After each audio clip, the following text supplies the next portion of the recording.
is professor and surgeon in the Department of Gynecologic Oncology at UNMC, and he'll be presenting on new innovations in endometrial cancer.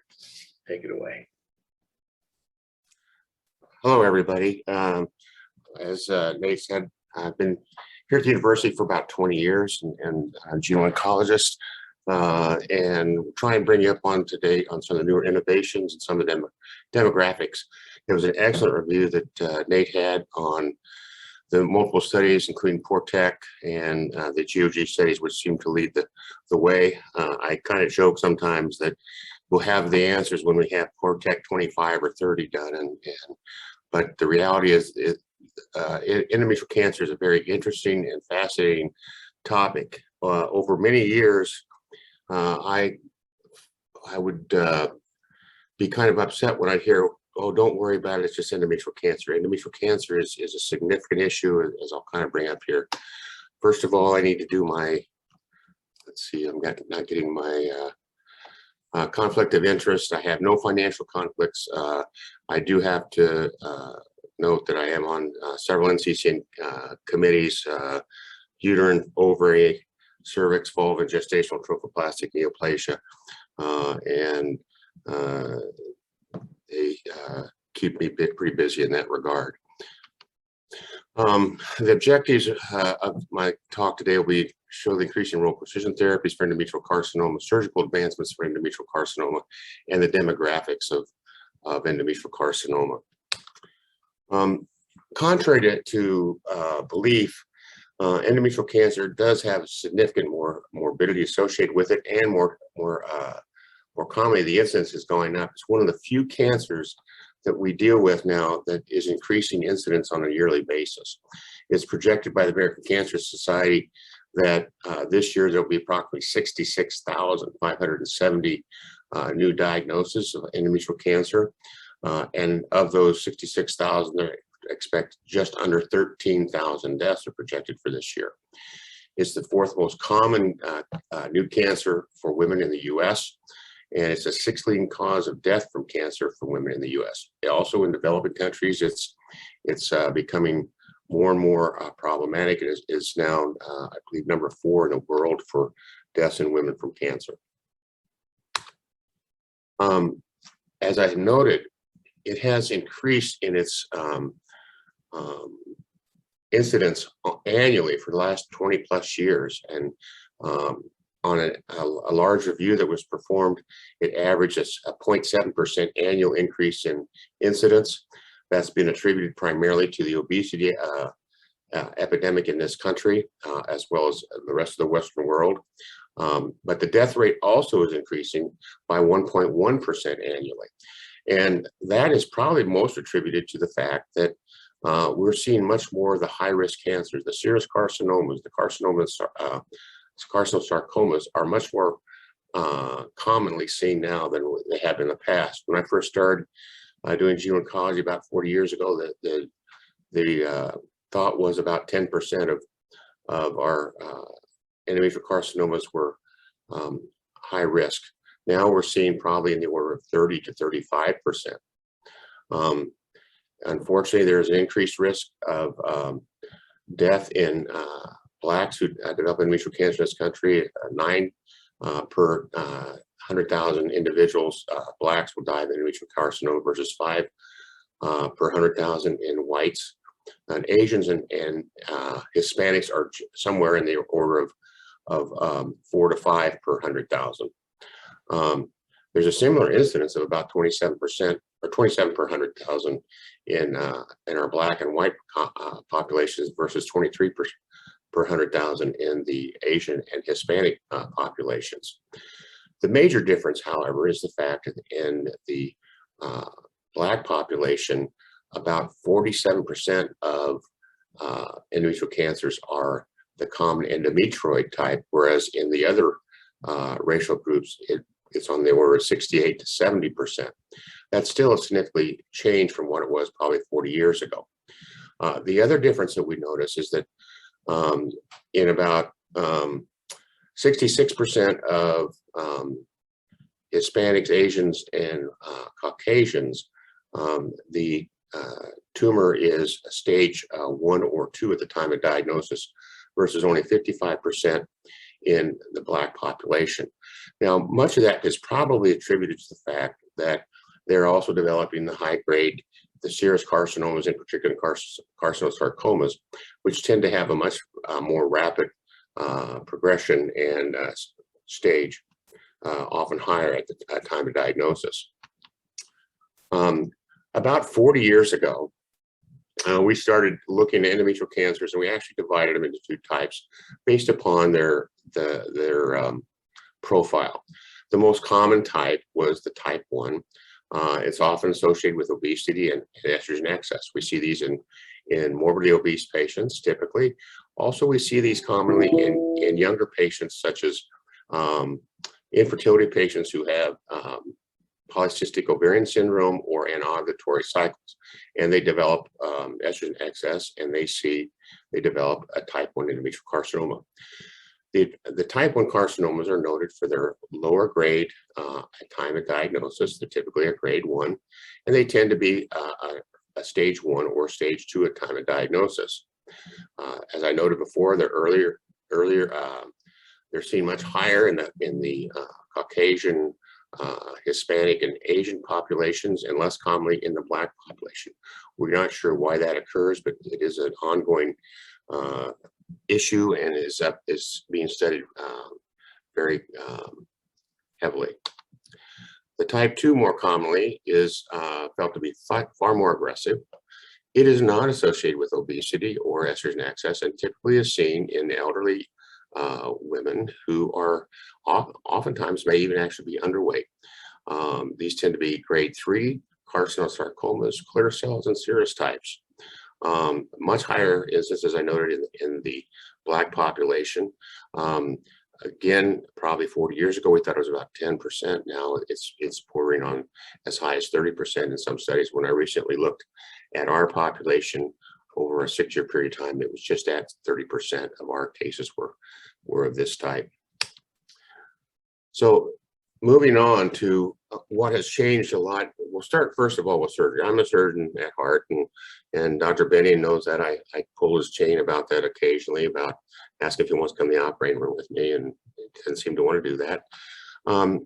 But traditionally, the surgery of choice for endometrial carcinomas was an exploratory laparotomy with an open TAH, total abdominal hysterectomy, with bilateral subpapillary oophorectomy, and then lymph node dissection as we learned more about the spread of this disease.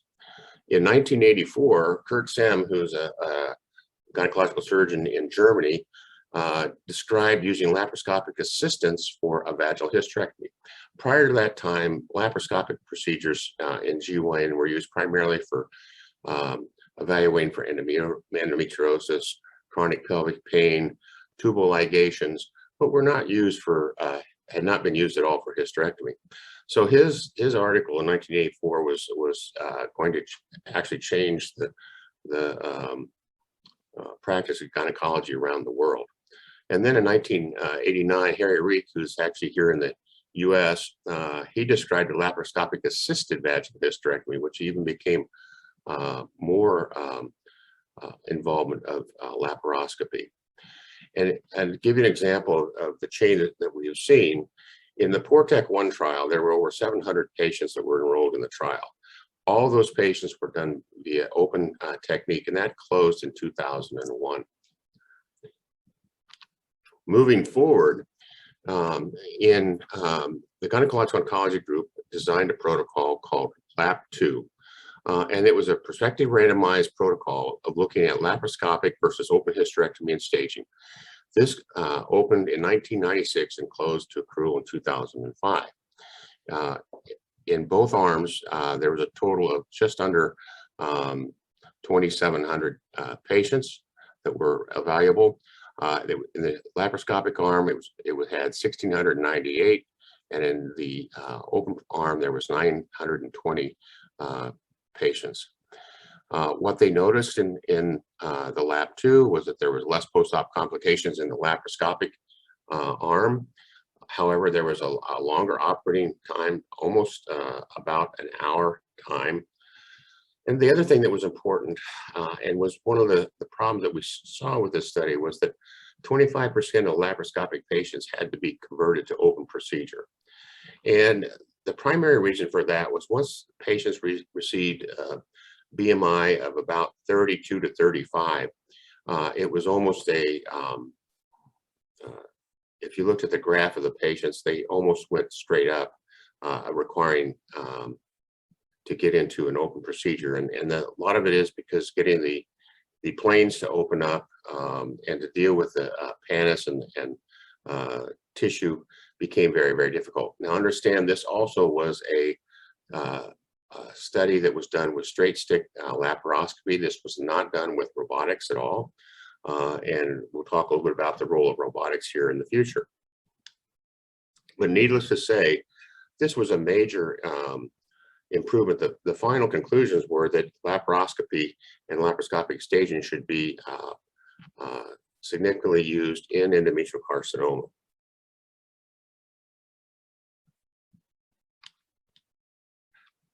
Now, move forward to 2020.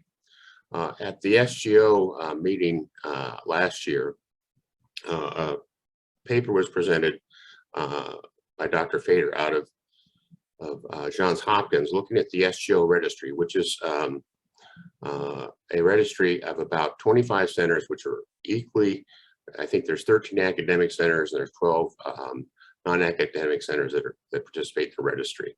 And in their registry, they looked at 3,370 patients who had been done over this.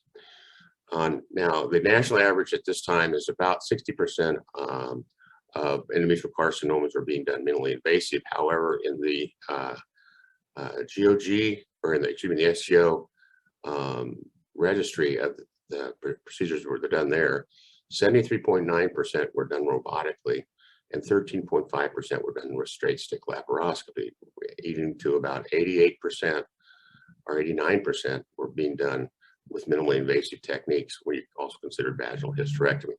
Typically, vaginal hysterectomy is used in patients who are not surgical candidates for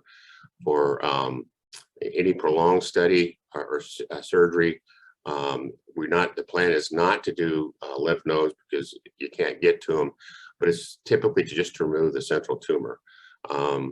Most gynecological surgeons can do a vaginal hysterectomy very quickly, but as I noted, you do not have the ability to get in to do a formal staging, and it's more of almost a palliative procedure.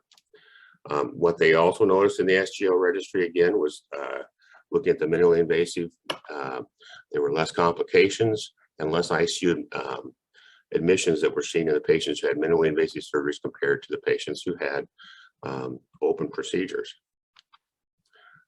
So then we move forward into robotics. As I said, LAP 2 was done primarily with using straight stick laparoscopy. However, we know that there are several robotic systems that are out there. Most commonly, Da Vinci is the one that we hear about the most, is most used here in the US, but there are other robotic systems available. In a review of over 35,000 endometrial carcinoma patients that were done in 700 hospitals here in the US over a 93-month period of time, the robotic procedure rate increased from 9.48% to 56.2% over that period of time. And that period of time was from 2008 to 2015. I would assume that if this was looked at today, it would probably be on the order of 70 or 80% now, as we know that more and more people are doing robotic procedures. Again, in their study, they noticed that there was a decrease in 30-day complication rates, readmissions, transfusions, infections that were seen in the robotic patients. There was no difference in the average cost over the course of the study. However, it has to be noted at the end of the study that actually the robotic cases were about $2,000 less than open procedures. That did not figure into their calculations though, but The biggest risk that we've always seen with robotic surgery is the instrumentation cost and the length and time. And as people get more experience with the Da Vinci or other robotic systems, their operating time tends to go down significantly. I would be willing to say now that most GU oncologists who are doing robotic procedures can do them in about the same time, whether it's done as an open procedure or as a robotic procedure. So the next major move forward in the surgical treatment and evaluation of endometrial carcinomas has been the development of use of sentinel lymph node procedures. The process is based on the assumption of an orderly progression of lymph node metastatic disease, and has become the standard for multiple cancers, first being breast and now used for melanoma, penile, and vulvar cancer. The idea is that by using a lymph node biopsy versus lymphadenectomy, you decrease the morbidities, particularly lymphedema, in these patients. I would tell you that lymphedema has been a major issue in endometrial carcinoma patients, and as a result, anything we can do to help prevent that would be good, particularly if we're going to have to do radiation therapy. There have been multiple trials looking at various tracers, and iodine green has become the gold standard. There are no studies that show a survival benefit using sentinel lymph node sections. However, there are several ongoing phase 3 trials looking at survival morbidity specifically. Now, the big thing, and as was noted by Dr. Banyan, is the fact that we are now using molecular classifications. And I think this is totally going to revolutionize our specialty. It's also going to require us to do a lot more different studies, I think, to confirm some of the things. But as Nate noted, there are the POLA ultra mutated tumors. There's the MSI hypermutated, the copy number low and the copy number high. And they all have the best obviously is POLA. And copy number high is a poorest prognosis. POLA stands for DNA polymerase epsilon gene for DNA replication. It's been shown that POLA gene tumors have a very high survival rate. In fact, in the PORTEC-2, it was almost 100%. Unfortunately, POLA is not as common. Studies would suggest anywhere from 9 to 12.9% of endometrial carcinomas. It's more commonly seen in the younger patients in stage 1 tumors, which we would expect from survival data. And there are several questions of whether we need to do additional therapy of any patient who has a POLA gene. In fact, in PORTEC-3, there were patients with grade 3 tumors that had basically 100% survival. The next is the MSI instability or DMR defects. This is mismatch repair. It's associated with Lynch syndrome. It's also associated with advanced stage lymph-vascular space involvement, older patients, and these patients tend to be less responsive to chemotherapy. They do tend to have a high response to PD-L1 agents such as pembrolizumab, and in the PORTEC-3, they had a 74% 5-year survival. The non-specific molecular or copy number low, it's the most common classification, tends to be 1 and 2. They also have a 74% recurrence-free survival. There's a low evidence, low response to hormonal therapy in these patients, although there have been some studies suggesting that combinations when used with metformin or other drugs may actually increase the response to hormonal agents. These patients do tend to respond to pembrolizumab and lantivimab, and there are several ongoing studies looking at their evaluation. Copper number high, these are associated with P53 mutations, and these tend to have a very poor prognosis, most commonly associated with serous carcinomas. But the interesting thing is these are the ones that really responded in the PORTEC-3 trial. About a third of these patients have a HER2/neu defect, and making that use of trastuzumab as a possible use. And these do tend to respond to pembrolizumab and lantivimab. So I have reached the end of my time, and I thank everybody for listening to my talk. Thank